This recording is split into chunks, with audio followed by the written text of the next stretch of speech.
Il faut que le pasteur se dépense en prière pour ses fidèles, non seulement pour leur salut, mais pour leur salut à son maximum de puissance.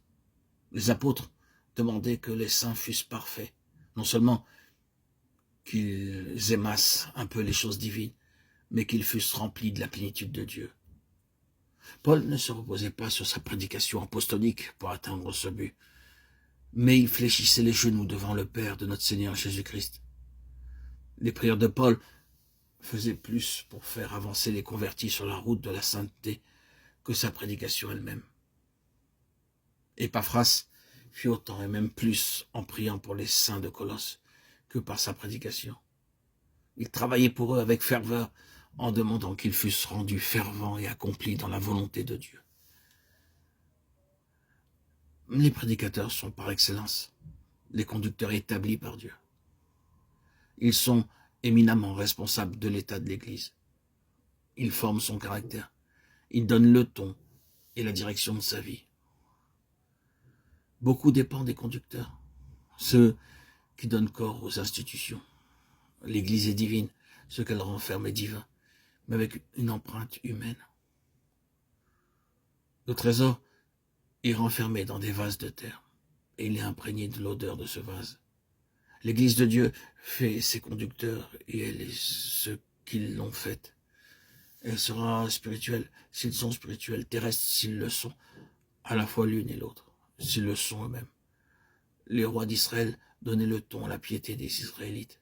Une église se révolte rarement contre l'imparfaite piété de ses conducteurs et s'élève rarement au-dessus d'elle. De puissants conducteurs spirituels, des hommes d'un saint courage, sont une marque de la faveur de Dieu. Mais la faiblesse et le désastre accompagnent des conducteurs mondains ou faibles. Israël était bien déchu quand Dieu lui donna des enfants pour princes. Et les prophètes prédisaient la ruine quand c'était des enfants qui opprimaient Israël, des femmes qui le gouvernaient. Quand les conducteurs sont spirituels, la prospérité spirituelle de l'Église grandit. C'est la prière qui est l'une des caractéristiques de ce fort gouvernement spirituel. Les hommes puissants en prière sont puissants pour former et conduire. Leur puissance sur Dieu est conquérante. Comment un homme peut-il prêcher s'il reçoit son message directement de Dieu dans son ensemble, dans sa chambre, dans son lieu de prière? Comment peut-il prêcher s'il n'a pas sa foi vivifiée, sa vue éclaircie, son cœur réchauffé par la communion avec Dieu? Oh, malheur aux lèvres du prédicateur qui n'ont pas été touchés par le charbon de feu.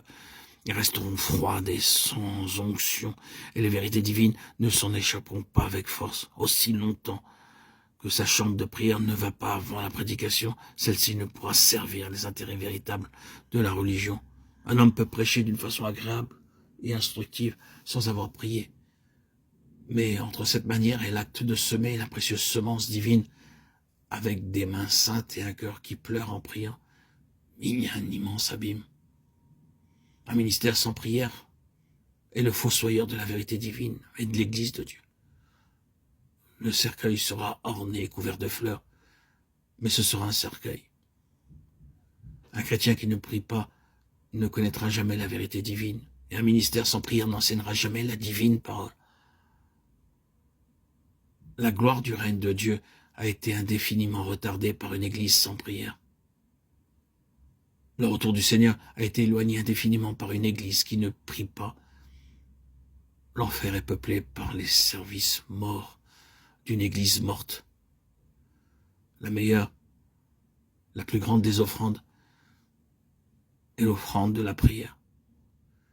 Si les prédicateurs du 19e siècle veulent apprendre à prier, à se servir de cette arme puissante, le millénium arrivera avant la fin de ce siècle. Prier sans cesse, tel est le clairon qui doit retenir aux oreilles des pasteurs du 20e, 21e siècle. C'est le clairon qui doit retentir à leurs oreilles. Ils trouveront leurs textes, leurs pensées, leurs paroles, leurs sermons dans le secret de leur chambre, de leur lieu de prière, de leur lieu de méditation. Et le siècle prochain verra de nouveaux cieux, une nouvelle terre, la terre de péché, le ciel sans lumière, disparaîtront devant un ministère de prière